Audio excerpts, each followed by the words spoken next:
Hello friend, welcome to Bajirao Reddy institute. Today analysis के आज के अंक में हम 10 अक्टूबर 2024 के 3 प्रमुख समाचारों पे चर्चा करेंगे, जिसमें से पहला समाचार है कि भारत के अनमोल रत्न या भारत रत्न रतन टाटा जी जो है नहीं रहे हैं। और देखा जाए तो वो भारतीय उद्योग जगत के एक शेर के रूप में, एक टाइटन के रूप में जाने जाते हैं। ठीक है, शेर जानते हैं ना, अपना रास्ता खुद बनाता है, तो वो उसी तरह के हैं। और चूँकि इनके जीवन के बारे में, इनकी उपलब्धियों के बारे में हम बहुत कुछ सीख सकते हैं, जान सकते हैं, लेकिन चूँकि हमारे सिलेबस का भी कुछ पहलू है और इनके जीवन से हम बहुत कुछ उस सिलेबस का एक हिस्से से सीख सकते हैं। ख़ासतौर से इथिक्स में जो बेनोवलेंट कैपिटलिज्म या परोपकारी पूंजीवाद है वह, और ट्रांसफॉर्मेटिव एंड जो है कह सकते हो डायरेक्टिव लीडरशिप स्टाइल है, उसको भी हम इसमें सीख सकते हैं। ठीक है, तो इनको हम उसी परिदृश्य में समझने की कोशिश करेंगे। बाकी इनके बारे में तो बहुत कुछ है, इंटरनेट फटा पड़ा है, आप जान सकते हैं। ठीक है, दूसरा समाचार है कि आरबीआई की नवनिर्मित यानी नव नियुक्त जो है मॉनेटरी पॉलिसी कमेटी है, इसके कुछ मेंबर्स अभी चेंज हुए हैं। उसके द्वारा जो है अपने मौद्रिक पॉलिसी वक्तव्य में कुछ बातें कही गई है। हालांकि जो अपना उसका प्रमुख नीतिगत दर है रेपो रेट, उसको अनचेंज रखा गया है। लगातार जो है 10वीं बार हो गया, यानी 20-22 महीने से जो है वो लगातार ऐसे ही अनचेंज है। हालांकि इसके बावजूद भी आरबीआई ने अब ये लक्षण दिया है कि वो आने वाले भविष्य में, आने वाले समय में इसको कम कर सकती है, और वो चाहती है कि अब अर्थव्यवस्था में थोड़ी लिक्विडिटी बढ़े। और हालांकि अभी उसने अपने इंस्टांस को न्यूट्रल किया है, तटस्थ किया है, लेकिन वो बताता है, तटस्थता ये बताती है कि वो लिक्विडिटी को बढ़ाने के लिए जो है पहल तो नहीं कर रही, लेकिन वो चाह रही है कि बढ़े। यानी कहीं ना कहीं अब उसको ये विश्वास हो रहा है कि मुद्रास्फीति पर नियंत्रण हो रहा है। इसको हम समझेंगे। साथ ही में आरबीआई की अपनी CRIS या क्रेडिट जो है जलवायु, उसको लेकर जो है उसको क्रेडिट रिस्क जो है उसको इन्फॉर्मेशन सिस्टम भी डेवलप किया जा रहा है, करने की प्लान है, उसको भी हम समझने की कोशिश करेंगे। तीसरा है कि भारत सरकार द्वारा, केंद्रीय मंत्रिमंडल द्वारा कल जो है जो चावल फोर्टिफाइड स्कीम है, डिस्ट्रीब्यूशन स्कीम है, जो मार्च 2022 से 3 चरण में लागू किया गया था और मार्च 2024 तक पूरे देश में वो चल रहा है, उसे दिसंबर 2028 तक के लिए बढ़ा दिया गया है। उद्देश्य वही एनीमिया और कुपोषण को दूर करने का लक्ष्य है, जिसके लिए 2015 में अपने जो है दूसरे स्वतंत्रता दिवस के भाषण में प्रधानमंत्री ने इसे अपनाए जाने की बात कही थी कि 2024 तक इसको लाना था, जो कि पूरा भी हो गया है। हालांकि इसे 4 साल के लिए और दिसंबर 2028 के लिए बढ़ा दिया गया। तो आइए चलिए देखते हैं। देखिए, रतन टाटा जी, मुस्कुराता चेहरा। अपने आप में कहा जाता है कि कुछ लोगों के निधन पे, हालांकि कोई अपना जाता है तो दुख तो होता ही है, चाहे किसी उम्र में जाए, लेकिन कुछ लोगों के निधन पे दुख भी होता है, पूरे देश को दुख होता है। साथ ही साथ वो एक कहते हैं ना कि वो जश्न का भी माहौल रहता है। आप कहेंगे सर दुख भी है और जश्न का भी माहौल है। दुख इसलिए कि एक जीती जागती यानी एक जीवित व्यक्ति मृत हो गया है, जो हमारे सामने एक आदर्श के रूप में था। जश्न का ही कि इनके जीवन ने हमें बहुत कुछ सिखाया है, जिसको हम आगे संचालित कर सकते हैं, उससे सीख सकते हैं, और इसलिए उसका जश्न भी मनाया जाना चाहिए कि सिर्फ दुख ही नहीं व्यक्त की जानी चाहिए। मैं पर्सनली 2-3 लोगों के, जैसे जब कलाम साहब एक्सपायर किए थे तब मैं दुखी था, या स्वामीनाथन सर एक्सपायर किए थे तब दुखी था, या रतन टाटा जी एक्सपायर किए हैं तब दुखी हूँ। और देखा जाए तो ये तीनों लोग भारत के रत्न के रूप में, यानी भारत रत्न प्राप्त इनको भी है। इनमें से इनको तो जो है पद्म भूषण, पद्म विभूषण, अब जब भारत रत्न ही मिल गया, लेकिन उसके पहले के भी जो पुरस्कार हैं ये लोग प्राप्त किए हैं। इन लोगों ने भारत के, तीनों के, जिनके बारे में मैं कह रहा हूँ, भारत के विकास में, भारत को एक नई सोच और दिशा देने में महत्वपूर्ण भूमिका अदा की है। तो इसमें हम, चूँकि इनके जीवन के बारे में आप बहुत कुछ सीख सकते हैं, कर सकते हैं, बहुत सारी सूचनाएं हैं, कुछ चर्चा भी करेंगे, लेकिन जो मेन हमारा उद्देश्य है कि इनका लीडरशिप स्टाइल कैसा था और इनकी अप्रोच उद्योग जगत के लिए कैसी है। तो लीडरशिप स्टाइल जो है इनकी दूरदर्शिता पर था, नवाचार पे था, और ट्रांसफॉर्मेटिव लीडरशिप स्टाइल थी, उसको हम देखेंगे। और जो इनका सोच था, इनकी जो उद्देश्य था कि हम बिजनेस में, व्यापार में क्या करें, तो वो उनका पूरा जो है सोच था कि हमारा जो है बिजनेस का उद्देश्य जो होता है, या लीडर किसी भी व्यक्ति की सफलता का उद्देश्य होता है कि वो समाज में कितना योगदान देता है। और ये अवधारणा कहीं न कहीं बेनोवलेंट जो है कैपिटलिज्म या परोपकारी पूंजीवाद की जो अवधारणा है, उसके ये जीते जागते प्रतिमूर्ति थे। कहा जाता है ना कि कोई अवधारणा होती है और किसी का जीवन ही वो अवधारणा होती है, तो ये उसके जीते जागते प्रतिमूर्ति थे। तो इन्हीं मुद्दों पर हम इनको आइए समझने की कोशिश करते हैं। तो देखिए चर्चा में, तो देखिए भारतीय उद्योग जगत के इतिहास में रतन टाटा जितना सम्मान और प्रशंसा बहुत कम लोगों को मिलती है। इनकी 86 वर्ष की आयु में निधन हो गया, और इस खबर ने पूरे देश में शोक की लहर जो है कहते हैं कि बैठा दी। और मैं देखिए बोलने के दौरान भी मुझे थोड़ा सा असहज महसूस हो रहा है, लेकिन खैर ठीक है, ये वो दुख वाली नहीं है, ये दुख और जो होता ना कि किसी के जीवन से आप प्रभावित हो जाते हैं, उस दोनों वाली जो है भाव मेरे अंदर आ रही है। तो देखिए टाटा समूह के जो ये दिग्गज थे या टाइटन थे, ये वैश्विक व्यापार परिदृश्य में एक अदम्य ताकत। इनका निधन केवल एक जीवन का अंत नहीं है, बल्कि भारत की आर्थिक कहानी में एक महत्वपूर्ण अध्याय का समापन भी है। तो अध्याय समाप्त हुआ है, लेकिन उस अध्याय से जो हमें सीख मिली है उनके जीवन से, वह हमें आगे ले जाना है, और उसको हमें ले जाना है, और ले भी जा रहे हैं। बहुत सारे लोग उनसे सीखे भी हैं। सोचिए इस व्यक्ति की महानता, इनको जो व्यापार मिला था, है ना, वो उन्हें विरासत में मिला था। वो टाटा सन्स पहले से भी अपने कुछ कार्यों के लिए, और आज़ादी के पहले से ही प्रमुख उद्योगपति घराने से ही ये जुड़े हुए हैं, लेकिन उन्होंने उस बिजनेस को जब उनको मिला उस समय, और उसको कैसे संभाला और उसको कैसे आगे बढ़ाया, ये भी बहुत बड़ी चीज़ है। और ये इतना महत्वपूर्ण है कि आप सोचिए कि एक और उद्योगपति हैं नारायण मूर्ति, जिन्होंने इन्फोसिस, और उन्होंने तो सब कुछ अपना खुद से ही बनाया, अपने दोस्तों के साथ मिलके उन्होंने पूरी अपना जो है एम्पायर खड़ा किया है। और वो भी बेनोवलेंट जो है परोपकारी पूंजीवाद के समर्थक रहे हैं। वो व्यक्ति भी, जबकि उम्र में बहुत ज़्यादा अंतर नहीं होगा, मेरे ख्याल से 8-10 साल का उम्र होगा, और TCS से वो प्रमुख प्रतिद्वंदी हैं, लेकिन एक फंक्शन में उन्होंने इनका पैर छुआ था। तो ये बताता है कि ये व्यक्ति का अपना क्या जो है वजूद था इंडस्ट्री में, समाज में। क्योंकि इंडस्ट्री में कोई एक इंडस्ट्री लीडर किसी दूसरे इंडस्ट्री लीडर का पैर ऐसे नहीं छूता जब तक कि उसके प्रति दिल से सम्मान का भाव न हो। तो ऐसे में आइए इनके बारे में थोड़ा जानते हैं। हमें इनके बारे में जैसे बहुत चीज़ें आप देखेंगे कि इनका नेतृत्व है, कैसे है, क्या क्या उपलब्धियां रही है, क्या क्या किए हैं, उसको हम अगर देखें तो हम इनका देखेंगे कि इनकी लीडरशिप स्टाइल कैसी है, और इनकी सोच कैसी रही, उनका जीवन दर्शन कैसा रहा। तो इनकी लीडरशिप स्टाइल में दूरदर्शिता रही है हमेशा। ज़्यादातर लीडरशिप के स्टाइल में ये रहती है, जो बड़े महान लोग होते हैं उनमें दूरदर्शिता तो होती ही है। नवाचार भी है, हालांकि ये परिवर्तन को भी, यानी ये ट्रांसफॉर्मेटिव टाइप के लीडरशिप में, इनोवेटिव ट्रांसफॉर्मेटिव टाइप के ये लीडर्स माने जाते हैं। इनका जीवन कॉर्नेल यूनिवर्सिटी से शुरू हुआ था, वहाँ से इन्होंने आर्किटेक्चर में डिग्री की थी। इसके बाद ये टाटा में आए 91 में, और वहाँ से ये कॉर्पोरेट नेतृत्व के शिखर पर पहुँचे। कैसे पहुँचे? जब 1991 में टाटा सन्स के ये अध्यक्ष बने थे, उस समय कंपनी को कई सारी चुनौतियों का सामना करना पड़ रहा था, क्योंकि वो 90 का जो दशक है, आप देख ही रहे हैं पूरे भारत के लिए 90 का दशक जो है बहुत ही टर्मोइल वाला समय था। नवीन औद्योगिक जो है आर्थिक नीतियां आ रही थी। भारत उसके पहले जो है IMF से हम एक तरह से बेल आउट वाली पैकेज की स्थिति में हम पहुंच गए थे। तो उस दौर में इन्होंने इसको टाटा कंपनी को संभाला था, और उनके नेतृत्व में टाटा समूह को एक दुर्जेय वैश्विक शक्ति के रूप में बदल दिया।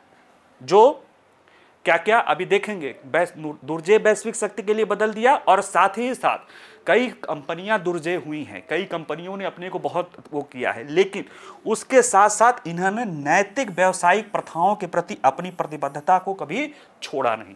ये दुर्जेय शक्ति बनाया टाटा को, बगैर नैतिक व्यावसायिक प्रथाओं के लिए जो इथिकल प्रोफेशनल जो है ट्रेडिशन है, उसको बगैर छोड़े हुए इन्होंने अपने टाटा सन्स को एक दुर्जेय वैश्विक शक्ति के रूप में बदला।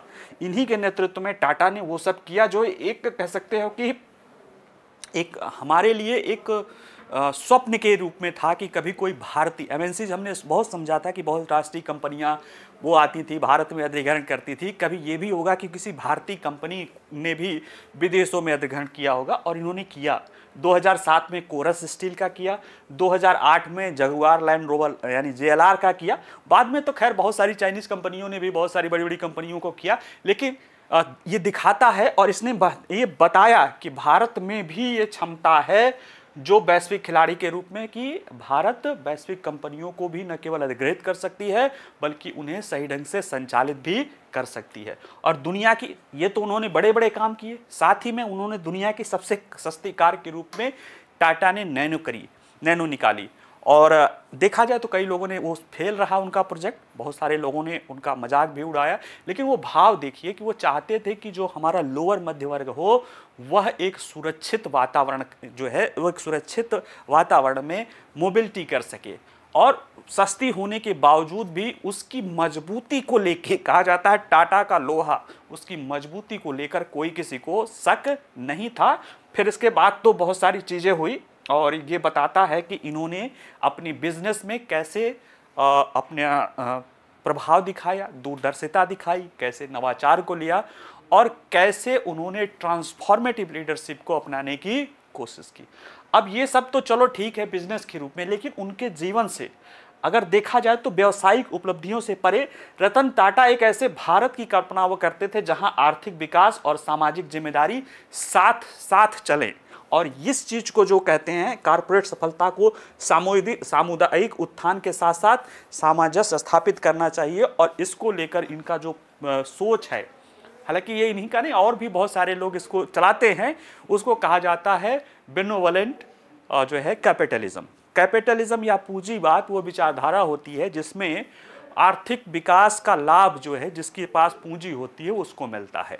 ठीक है, ये बात विचारधारा ये कहती है कि आर्थिक विकास का लाभ यानी जो निजी क्षेत्र के द्वारा प्रतिस्पर्धा में किया जाना चाहिए, लेकिन उसके विकास का लाभ समाज के सभी ज़्यादातर समाज के लोगों को मिलना चाहिए, और आर्थिक क्रियाएं निजी क्षेत्रों के द्वारा जो भी लाभ मिलता है उससे समाज का उत्थान भी होना चाहिए, और ये उसके जीती जागती जो है प्रतिमूर्ति है। अब सोचिए कि कई बार सरकार ने बहुत सारा विनिवेश किया है, सरकार की बहुत सारी कंपनियों का विनिवेश हुआ है, और जब किसी सरकारी कंपनी का विनिवेश होने लगता है निजी यानी उसको निजी हाथों में बेचा जाने लगता है, तो वहाँ पे जो काम करने वाले लोग होते हैं, जो एम्प्लॉई होते हैं, उनके जो ऑर्गेनाइजेशन होते हैं वो रजिस्ट करते हैं, विरोध करते हैं कि उनको दिक्कत होती है। लेकिन जब एयर इंडिया का विनिवेश किया गया तो इस तरह की कोई चीज़ नहीं आई, क्योंकि वह जो गया था टाटा के पास, और उनको लगता था कि उनका ध्यान टाटा भारत सरकार से ज़्यादा ही देगी, कम नहीं देगी। और ये चीज़ें दिखी भी। अभी जैसे कोरोना का समय आया था, पूरी दुनिया बंद थी, और कई सारी कंपनियों ने अपने एम्प्लॉयज़ के सैलरीज घटाए थे, कईयों ने छटनी की थी, पूरी दुनिया मजबूरी थी, कास्ट कटिंग और उसको सर्वाइवल का वो समस्या थी। जबकि कई बार ये सुनने में आया कि टाटास के जो HR टीम थी, जो कभी टाटा में काम किए थे, उनको फ़ोन करके पूछा जा रहा था कि आपकी स्थिति ठीक है कि नहीं है, और ये बताता है टाटा का मोटो। और कोरोना में ही अगर देखा जाए तो इनके पास ताज होटल है, वैसे तो बहुत इनके पास चीज़ें हैं, लेकिन जो ताज होटल है वो हॉस्पिटलिटी के नाम में एक ब्रांड है, और उससे भी बड़े बड़े महंगे महंगे होटल्स हैं भारत में, और कोरोना के समय सब बंद थे। लेकिन इन्होंने डॉक्टरों के लिए, डॉक्टर जब नौकरी करके घर जाते थे तो उनके लिए दिक्कत होती थी, उन्होंने अपने ताज होटल के दरवाजे खोल दिए थे। तो ये करने के लिए एक सोच चाहिए थी, वो सोच है परोपकारी पूंजीवाद की, कि यह परोपकार और सामाजिक जिम्मेदारी के प्रति जो है उनकी प्रतिबद्धता है वही दिखती है। ठीक है, टाटा ट्रस्ट के शीर्ष पर इन्होंने एक ट्रस्ट भी बनाया था। इन्होंने ऐसी पहले की जिन्होंने लाखों लोगों के जीवन को बदल दिया, शिक्षा, स्वास्थ्य सेवा, ग्रामीण विकास, उन पर ऐसा ध्यान और दृष्टिकोण को रेखांकित करता है जो कॉर्पोरेट बोर्ड रूम से कहीं आगे तक फैला हुआ है। और ये चीज़ें बताती हैं कि उनका मानना था कि एक बिजनेस लीडर का असली मानदंड समाज पर उनके सकारात्मक प्रभाव में निहित है एक ऐसा विश्वास जिन्हें उन्होंने कई धर्मार्थ पहलों के माध्यम से पूरा किया था। सिर्फ पैसा नहीं देना, उन्होंने पूरा भी किया था और बहुत कुछ किया था, ठीक है। और उनका जीवन और कार्य हमें याद दिलाता है कि सच्ची महानता केवल व्यक्तिगत उपलब्धि में नहीं है, बल्कि दुनिया पर पड़ने वाले उसके प्रभाव पे निर्भर है कि आपकी व्यक्तिगत उपलब्धि कितनी होती है, इससे नहीं दुनिया आपको जाने, आपकी महानता नहीं, उस पर उसका समाज पे कितना प्रभाव पड़ रहा है, ये महत्वपूर्ण है। और ऐसे में रतन टाटा के जीवन का शोक तो है ही है, लेकिन उनके जीवन की जो हमें सीख है वो हमें एक प्रेरणा देती रहेगी और देना चाहिए भी कि कैसे समूह, बल्कि पूरा एक समूह पूरे देश की सोच को जो है आगे ले जाया जा सकता है कि हमारी अपनी व्यक्तिगत सफलता समाज की उन्नति पे निर्भर करती है। देखा जाए तो गांधी जी का जंतर भी तो यही था कि अगर आपको अहंकार लगने लगे तो देखना कि जो मैं कार्य कर रहा हूँ वो जो समाज का सबसे कमज़ोर वर्ग है उसके जीवन में कोई परिवर्तन करता है कि नहीं है। तो इन्होंने जब आखिरी सांसें ली होंगी और तब ये संतोष कर सकते होंगे कि इन्होंने अपने जीवन में जो काम किया वो समाज के कमज़ोर वर्गों को, ताकतवर वर्गों को, सभी वर्गों को उन्नतशील बनाने में महत्वपूर्ण उसने योगदान दिया है, ठीक है। चलिए आगे देखते हैं, अगला थोड़ा सा टेक्निकल आ जाते हैं। ये आरबीआई जो है हर 2 माह पे जो है अपनी मौद्रिक पॉलिसी वक्तव्य निकालती रहती है। इसमें वो मौद्रिक नीति को लेकर अपनी बातें बताती है। आरबीआई की जो मौद्रिक पॉलिसी कमेटी की जो व्यवस्था है, मैंडेट है, उसके तहत साल में कम से कम 4 बार इसकी मीटिंग होनी चाहिए। तो ये हर 2-2 माह पे आरबीआई अपनी मौद्रिक पॉलिसी निकालती रहती है और इसके द्वारा मौद्रिक नीति के संदर्भ में हम समझते हैं मौद्रिक नीति क्या होती है। देखिए अर्थव्यवस्था में अगर हम कहें कि अर्थव्यवस्था में जीडीपी क्या होती है, यानी अर्थव्यवस्था में विकास हो रहा है नहीं हो रहा है कैसे जानेंगे, तो कहते हैं सर जीडीपी के विकास दर से जानते हैं। बिल्कुल सही बात है। जीडीपी क्या होती है? जीडीपी होती है कि एक किसी पर्टिकुलर समय विशेष में किसी देश की सीमा के भीतर उत्पादित कुल वस्तुओं और सेवाओं का मौद्रिक मूल्य, यानी मौद्रिक मूल्य के आधार पर वस्तुओं और सेवाओं का जो कीमत होती जो होता है वो जीडीपी है और उसी आधार पे हम ग्रोथ रेट पिछले साल की अपेक्षा तुलना करते हैं। अब यहाँ पे वस्तुओं और सेवाएं तो उत्पादन महत्वपूर्ण है, लेकिन उनके मौद्रिक मूल्य क्या भी महत्वपूर्ण है, क्योंकि अगर मौद्रिक मूल्य एक ऑप्टिमम लेवल पे नहीं रहेगा तो अर्थव्यवस्था देखा जाए तो उसका जो हमें विकास समझ में आएगा वो एक्चुअल नहीं होता है। और किसी देश की अर्थव्यवस्था के विकास में मुद्रा के वैल्यूज, उसकी उपलब्धता महत्वपूर्ण भूमिका अदा करती है और उसको नियंत्रण का काम करने का काम करता है आरबीआई का मौद्रिक पॉलिसी, आरबीआई की मौद्रिक पॉलिसी या मौद्रिक नीति। और ये हमें हर 2-2 माह पे आरबीआई बताती रहती है। पहले तो आरबीआई गवर्नर और उसके इंटरनल बोर्ड खुद ही कर लेता है, बाद में एक बना था एमपीसी बना है, मौद्रिक पॉलिसी समिति। इसमें सरकार के और अन्य बाहरी लोगों को भी कि एक जो विचार बने वो थोड़ा सा व्यापक बने, एक मौद्रिक पॉलिसी समिति बनी है और वो हर 2-2 महीने पर अपनी बात करती है। इसमें जो मोटे मोटे पर बात समझ में आती है, अगर मौद्रिक पॉलिसी समिति वक्तव्य में जनरल देखा जाए तो हमें मुद्रास्फीति के बारे में पता चलता है, हमें बैंक दर के बारे में पता चलता है और उसमें भी खास तौर से रेपो रेट, और उसके आधार पे बाद में पता चलता है कि बैंकों द्वारा हम ऋण लेने जाएंगे तो हमें महंगा मिलेगा कि सस्ता मिलेगा। और इससे ये भी पता चलता है कि ज़्यादा बैंक का ब्याज दर सस्ता होगा तो लोगों के पास पैसा होगा तो खर्च भी बढ़ेगा और निवेश भी करना होगा तो सस्ता होगा। ब्याज दर ज़्यादा होगा तो निवेश कम हो सकता है या निवेश महंगा हो जाएगा तो लोग निवेश के लिए थोड़ा सा चूकेंगे और खर्च को भी कम करने का मौका मिलता है। तो ये सारी चीज़ें होती है। विकास दर के बारे में भी इससे थोड़ी बहुत जानकारी मिल जाती है और अगर कुछ और भी स्पेशल चीज़ें होती है तो इससे मिलती है। जैसे इसी बार जीडीपी के बारे में जो पूर्वानुमान है वो तो इन्होंने बताया है, विकास दर के बारे, मुद्रास्फीति के बारे में भी इन्होंने अनुमान बताया है और उसे यथास्थिति रखा है। लेकिन एक इस वाले मौद्रिक नीति वक्तव्य में एक बात कही गई है कि जो एडजस्टमेंट है, एकोमोडेशन है, विथड्रॉल ऑफ एकोमोडेशन। एकोमोडेशन क्या होता है? वैसे तो एकोमोडेशन होता है कि आपको रहने वहने की व्यवस्था दिया जाए, आपको हॉस्पिटलिटी दी जाए, लेकिन यहाँ पे ये होता है कि मुद्रा की उपलब्धता को सुनिश्चित कराने का जो पहलू होता है उसको जो वापस लेने की, यानी उसको थोड़ा सा क्रंच करने की मुद्रा मार्केट में लिक्विडिटी थोड़ी कम रहे, उसकी जो अप्रोच थी वो चली आ रही थी लगभग 30 महीने से। पिछले 2.5 साल से आरबीआई जो है जो मुद्रा को संकुचित करना चाहती थी, कि वो चाहती थी कि मुद्रा कम रहे अर्थव्यवस्था में, नियत कि मुद्रास्फीति बढ़े ना, उसको अब इसकी सोच इस मौद्रिक पॉलिसी से ये हो गई है न्यूट्रल, कि अब वो रोकने की कोशिश नहीं करेगी। यानी अगर अर्थव्यवस्था में मुद्रा बढ़ती है तो उसको कोई दिक्कत नहीं, अर्थव्यवस्था में लिक्विडिटी बढ़ेगी तो उसके लिए कोई पहल तो नहीं करेगी, लेकिन उसको रोकने की भी कोशिश नहीं करेगी। और इसका अगला जो लक्ष्य आएगा ये होगा कि अब आरबीआई उम्मीद है कि 1-2 मौद्रिक पॉलिसी समिति में, यानी दिसंबर वाले में ही लोगों को लग रहा है कि आरबीआई रेपो रेट को कम करके लिक्विडिटी बढ़ाने के लिए भी पहल कर सकती है। ठीक है, यानी कि पहले जो ब्रेक मार रही थी अब ब्रेक छोड़ दिया है, अभी स्लेटर नहीं लिया है, लिक्विडिटी बढ़ाने के लिए ब्रेक छोड़ दिया है। और साथ ही में एक रिजर्व बैंक जलवायु जोखिम सूचना प्रणाली को भी इसने जो है इसमें घोषित किया है कि इसे आगे किया जाएगा। आइए जरा देख लेते हैं इसके बारे में जल्दी। देखिए, भारतीय रिजर्व बैंक की नवगठित मौद्रिक नीति समिति ने 9 अक्टूबर को लगातार 10वीं बार यानी 20-22 महीने से प्रमुख नीतिगत दर रेपो रेट को 6.5% पर स्थिर रखा है, क्योंकि मुद्रास्फीति अभी भी एक गंभीर मुद्दा बना हुआ है। अभी जब नीचे मुद्रास्फीति वाला पहलू देखेंगे तो इसमें परिचय के रूप में देख लिया। और 20 महीने यानी रेपो रेट दर में आखिरी बदलाव फरवरी 2023 में हुआ था, जब 0.25% की वृद्धि रेपो रेट में करके 6.5% कर दिया है, और अगले 20 महीने से रेपो रेट को वही रखा है।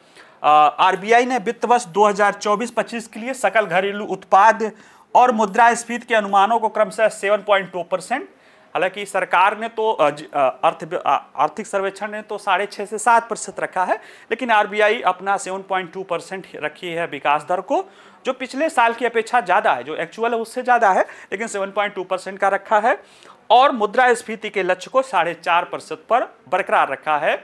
और साथ ही साथ इसमें एक और ख़ास बात है कि आरबीआई ने अपने इस मौद्रिक पॉलिसी समिति में एक ट्रेंड दिखाया है, एक वो दिखाया है कि अब ब्रेक नहीं, ब्रेक को हटा दिया। ब्रेक मतलब जो मुद्रा में अर्थव्यवस्था में लिक्विडिटी को रोके रखने वाली जो अप्रोच थी, जो टेंडेंसी थी, उसको छोड़ के न्यूट्रल या तटस्थ हो गई है। इसे कहा जाता है मौद्रिक रुख का समायोजन वापस लेने, या विथड्रॉल ऑफ एकोमोडेशन को छोड़ के अब न्यूट्रल स्थिति को बना दिया है। जैसे कोई बात हो और आप किसी को रोके हुए हो, इसके बाद अब रोके नहीं हो, आप उसे छोड़ दे कि हाँ भाई जाओ अब ठीक है ना, तो वो वाली स्थिति है। अभी उसको प्रेरित नहीं कर दे रहे हो, अभी आपने उसको रोकना छोड़ दिया है। यानी कि अब धीरे धीरे अर्थव्यवस्था में जो और फाइनेंशियल इंस्टीट्यूशन हैं, वो जैसे ब्याज दर तो नहीं बढ़ेगी या कम नहीं होगी, लेकिन वो ब्याज ऋण देने के लिए नए नए आकर्षण काम कर सकते हैं, उसके साथ कुछ चीज़ें जोड़ के वो अपने ऋण लेने वालों का दर जो है उसको बढ़ा सकते हैं। ऐसा हुआ क्यों है? अभी तो देखिए सेंटीमेंट जो है ना, कंज्यूमर का जो सेंटीमेंट है वो अच्छा बना हुआ है, जो सर्वे कर रहा है।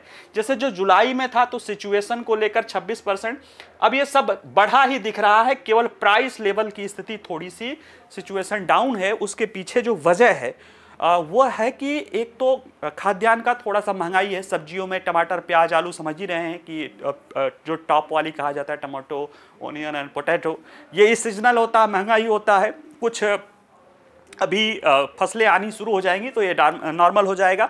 साथ ही साथ जिस तरह से संघर्ष चल रहा है मिडिल ईस्ट में, उसको लेकर जो है ऑयल में भी कीमतें बढ़ने की दर है। इसीलिए संभवतः लोगों को लगा था कि आरबीआई ब्याज रेपो रेट में कमी करेगी, लेकिन उसने कमी नहीं किया। हालांकि उसे अब भी लग रहा है कि स्थिति ठीक है। और देखिए ऐसा वो जो कर रही है पिछले 28-30 महीने से, यानी पिछले 30 महीने से आरबीआई जो है एकोमोडेशन को वापस लेने पर वो थी लगातार, यानी वो कोशिश कर रही थी कि अर्थव्यवस्था में जो लिक्विडिटी हो उसकी स्थिति को रोका जाए। उससे मौद्रिक नीति का जो रुख हो गया है अब न्यूट्रल हो गया है। यानी अब वो अप्रोच लिक्विडिटी को कम करने की नहीं रह गई है, अभी बढ़ाने की नहीं है, लेकिन कम करने वाली स्थिति नहीं रही है। और इस मौद्रिक नीति के इस रुख तटस्थ करने से यह संकेत मिलने लगा है कि निकट भविष्य में रेपो दर में कमी के लिए अब स्थितियां अनुकूल बनी हुई हैं, यानी कमी हो सकती है। हालांकि इसमें यह भी अब एक राइडर है कि अब मध्य पूर्व किस स्थिति में जाता है। अगर हमारे यहाँ मुद्रास्फीति की दर बढ़ जाती है तो आरबीआई फिर ये तटस्थ से फिर वापस हो सकती है या तटस्थ ही रह सकती है, ये ऊपर देखा जाएगा, लेकिन ये ऐसा हुआ है।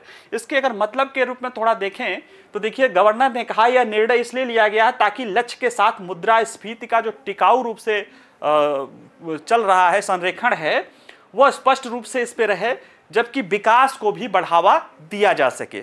और समायोजन वापस लेने का रुख ऐसी स्थिति को दर्शाता है कि आरबीआई कीमतों पर नियंत्रण रखने के लिए आसानी से उपलब्ध धन को कम कर देता है। यानी कीमत को जो नियंत्रण करने के लिए क्या, जो आसानी से मार्केट में पैसा है उसको कम करने की कोशिश करता है। अब जब ये वापस लेने वाले से एक्मोडेशन से न्यूट्रल हो गया है, यानी अब ये खर्च को बढ़ाने की कोशिश कर रही है, यानी मौद्रिक नीति न तो खर्च की बढ़ाने की कोशिश कर रही है, न ही उसे धीमा करने की कोशिश कर रही है। यानी अब अगर कुछ उधारकर्ता यानी बैंक आदि, लेंडर्स आदि त्योहारी ऑफर देंगे तो आरबीआई उस पे जो है कोई बंधन नहीं। पहले इस तरह की चीजों पर इंटरनली वो रोक लगाए रहती थी कि जो है ज्यादा मोटिवेट न करो ब्याज देने के लिए, ठीक है। और यह देखा जाए, यह बदलाव लगभग 28-30 महीनों के बाद ये आया है, और इसमें मुद्रास्फीति और विकास दोनों के संतुलित होने के कारण समायोजन को वापस लेने का वो उनका कहना है कि गवर्नर कह रहे हैं कि अब कोई औचित्य नहीं है। यानी मुद्रास्फीति भी कंट्रोल में है, विकास भी अच्छी स्थिति में है, इसलिए उसको वापस यानी अब और ज़्यादा टाइट या ब्रेक मारने की ज़रूरत नहीं है। हमने जो हासिल करना था वो हासिल कर लिए हैं। हालांकि इस बात का अधिक भरोसा है कि मुद्रास्फीति कम हो रही है, लेकिन जो हमारे सामने मौजूद अभी स्थितियाँ हैं उसके कारण हम अभी इसको पॉजिटिव नहीं करेंगे, अभी न्यूट्रल स्थिति ही बनी रहेगी। पॉजिटिव करने का मतलब है कि वो जो रेपो रेट है उसको आरबीआई कम करेगी, जिससे ब्याज दर जो है बैंक में डायरेक्ट प्रभाव होने लगे ब्याज दर को कम होने का। और ब्याज दर में कमी देखा जाए तो लिक्विडिटी बढ़ाने का काफ़ी बड़ा जो है माध्यम लोगों को मिलता है, ठीक है।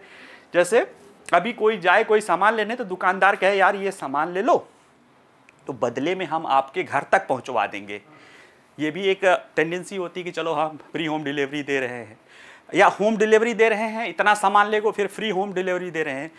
अब वो क्या करे कि भाई 100 रुपये की चीज़ है तो अब 90 रुपये की मिलने लगे, तो वो आपको ज़्यादा आकर्षित करेगा। तो वही रेपो रेट की कमी वो वाली स्थिति है। अभी क्या कर रहा है दुकानदार, कह रहा है कि कोई बात नहीं, हम अब त्योहारी सीजन है, हम सामान को पहुँचवा देते हैं, ज़्यादा सामान लेंगे तो आपके यहाँ ये कर देंगे। यानी कुछ ऐसी चीज़ें कि लोग ऋण लेने के लिए प्रोत्साहित हों, यानी उस पर रोक नहीं है, लेकिन अभी ब्याज दर वही रहेगी, ऐसा इसके कहने का अर्थ है। और क्या है, सकल घरेलू उत्पाद के बारे में वही है कि भाई ठीक है 7.5% है और स्थिति ये ठीक ठाक है। आरबीआई की जो मौद्रिक नीति भी कह रही है, एसबीआई भी कह रहा है कि ठीक ठाक स्थिति में है।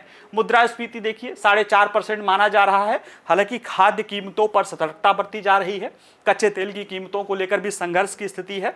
फिर भी ये है कि आरबीआई को अनुमान है, जैसे अभी तो जुलाई में और अगस्त में, जुलाई में 4.4% आ गया था, अगस्त में 4.1% आ गया था, लेकिन आरबीआई को अभी लग रहा है कि ये थोड़ी उलट सकती है, क्योंकि सब्जियों का दाम बढ़ा हुआ है और खाद्य तेलों का कच्चे तेल यानी पेट्रोलियम का दाम बढ़ा हुआ है, जिससे कीमतें बढ़ सकती है। और देखा जाए तो आरबीआई का जो लचीली मुद्रास्फीति का लक्ष्यीकरण है, यानी फिक्स जो है फ्लेक्सी इन्फ्लेशन टारगेट, इसका लक्ष्य है कि आरबीआई को ±2% के ब्रैकेट के अंदर 4% की मुद्रास्फीति चाहिए, यानी 2 से लेकर 6% तक वो रख सकता है। लेकिन आरबीआई की कोशिश, इस शक्तिनाश की कोशिश रही है पिछले 20-22 महीनों से कि लक्ष्य जो है 4% के ऑप्टिमम लेवल के नज़दीक रहे, और उसी के लिए ये लगातार प्रयास कर रहे हैं, ठीक है। आइए अंतिम जो समाचार है, हाँ एक और है कि रिजर्व बैंक जलवायु जोखिम सूचना प्रणाली को भी ला रहा है।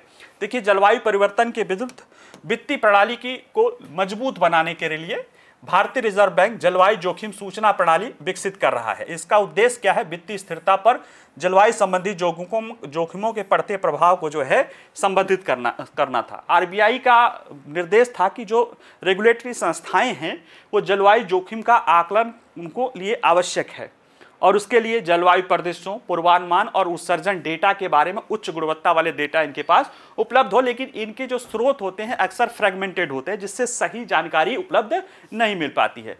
ऐसे में आरबीआई जो आरबीआई की क्रिस है उसका उद्देश्य है, दो उद्देश्य हैं। विभिन्न डेटा स्रोतों को सूचीबद्ध करने वाली जो है सार्वजनिक रूप से सुलभ वेब आधारित निर्देशिका हो, और साथ ही साथ मानकीकृत प्रारूपों के संबंधित जलवायु संबंधी डेटा सेट को सुरक्षित रखने का पोर्टल हो। और ये चरणबद्ध तरीके से किया जाएगा, जिसमें पहले निर्देशिका, वेब निर्देशिका होगी कि क्या क्या जो है उसमें आएगा, फिर इसके बाद पोर्टल ये बनाया जाएगा। ठीक है, अगला जो प्रश्न है, अगली जो चीज़ें हैं उसमें यह है कि भारत सरकार ने अपनी एक प्रमुख योजना फोर्टिफाइड चावल जो है वितरण की योजना जो है वो मुफ्त ही है एक तरह से, उस योजना को जो है 2028 दिसंबर 2028 तक बढ़ा दिया है। और इसमें हम समझने की कोशिश करेंगे कि खाद्य फोर्टिफिकेशन क्या होता है, चावल के फोर्टिफिकेशन की ज़रूरत क्यों पड़ती है, और उसकी कुछ तकनीकी पहलू है उसको भी हम समझने की कोशिश करेंगे। देखिए, परिचय के रूप में देखिए तो केंद्रीय मंत्रिमंडल ने 9 अक्टूबर को अपने राष्ट्रीय खाद्य सुरक्षा अधिनियम को जो 2021 के तहत था, उसमें मुफ्त खाद्यान्न प्रदान करने वाली सभी केंद्र सरकार की योजनाओं में फोर्टिफाइड चावल की सार्वभौमिक आपूर्ति को वर्तमान स्वरूप में दिसंबर 2028 तक के लिए बढ़ा दिया है। इसका उद्देश्य जो है एनीमिया यानी रक्त अल्पता और सूक्ष्म पोषक तत्वों की कमी को दूर करना है।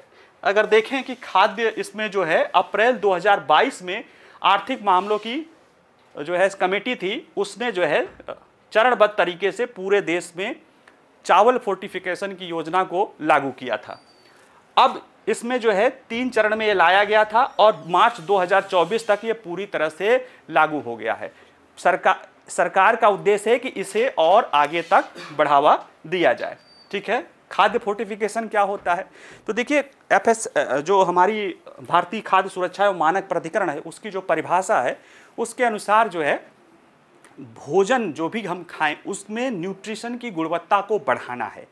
ये गुणवत्ता को बढ़ावा बाहरी चीज़ों से भी किया जा सकता है, और कहते हैं आंतरिक या बायोटेक्नोलॉजी का प्रयोग भी किया जा सकता है, लेकिन वो पहलू अलग है। यहाँ पे जो मेन उद्देश्य है कि जानबूझकर उसके पोषक तत्वों की मात्रा को बढ़ाना है, यानी जो उसमें नहीं है उसको जोड़ना है, जिससे कि खाद्य पदार्थों की गुणवत्ता जो है सुधर जाए और यह इनके पोषण और स्वास्थ्य को बेहतर बनाए। ये इसका खाद्य फोर्टिफिकेशन का उद्देश्य होता है। चूंकि चावल फोर्टिफिकेशन भी एक खाद्य है, तो उसका भी उद्देश्य यही है। चावल को क्यों किया जाता है, क्योंकि देखिए जरूरत क्यों है, पहले खाद्य फोर्टिफिकेशन की भारत में क्यों जरूरत है, तो देखिए भारत में महिलाओं और बच्चों में कुपोषण का स्तर है। खाद्य मंत्रालय की बात करता है कि देश में हर दूसरी महिला यानी 50% महिलाएं एनीमिया में है, और हर तीसरा बच्चा बौनेपन या स्टनी का शिकायत है। देखिए इतना खाद्यान्न होने के बाद, रिकॉर्ड उत्पादन के बाद भी जो हंगर इंडेक्स आता है ना, उसमें हमारी स्थिति खराब दिखती है। बहुत अफगानिस्तान की भी बात दिखती है ना, उसमें ये जो स्टनिंग वाला है, बौनापन, ठिगनापन या उम्र के अनुसार जो है ऊंचाई का ना होना बच्चों का, ये बहुत बड़ा कारण है और सरकार इस पे लगातार प्रयास कर रही है।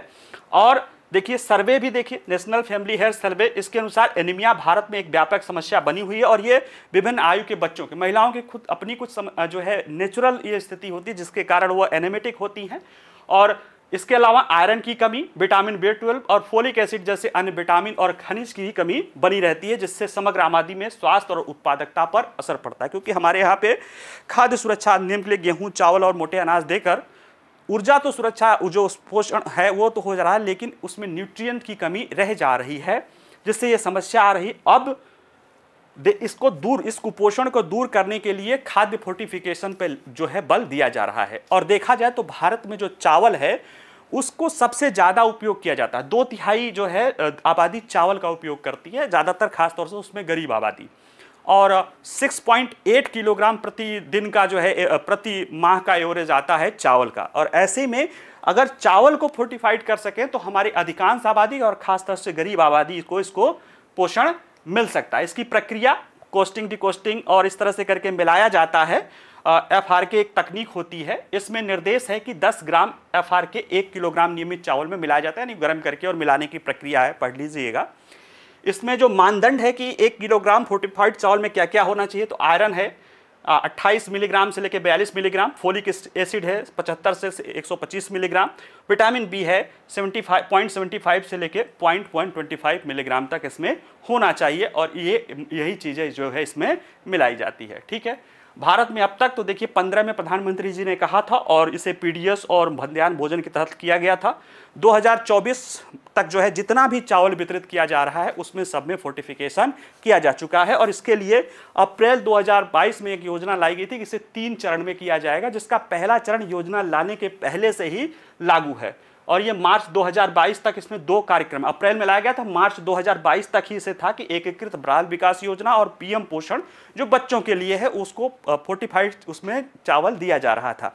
दूसरे चरण में 27 राज्यों में 112 जो आकांक्षी जिले हैं उनमें जो है जो 251 उच्च बौनेपन वाले जिले थे उनके लिए जो है फोर्टिफाइड चावल दिया गया और बाद में तीसरे चरण में पूरे मार्च 2024 तक पूरे भारत में कवर कर लिया गया है। इसमें लगभग 2000 करोड़ का 2,000-2,500 करोड़ का खर्चा आता है जो हमारे पूरे खाद्य सब्सिडी बिल का 2% से है और सरकार जो है इसे 4 साल के लिए और बढ़ावा दे रही है। ठीक है, तो चलिए आज के लिए हम जो है इतना ही, तीनों महत्वपूर्ण मुद्दा है, इसको पढ़िएगा। बाकी कोई प्रश्न हो तो पूछ सकते हैं, इस पे जुड़े हुए प्रश्न हमारे वेबसाइट पे रहेंगे, जाके वहाँ पे सॉल्व करिएगा। बाकी नमस्कार, धन्यवाद।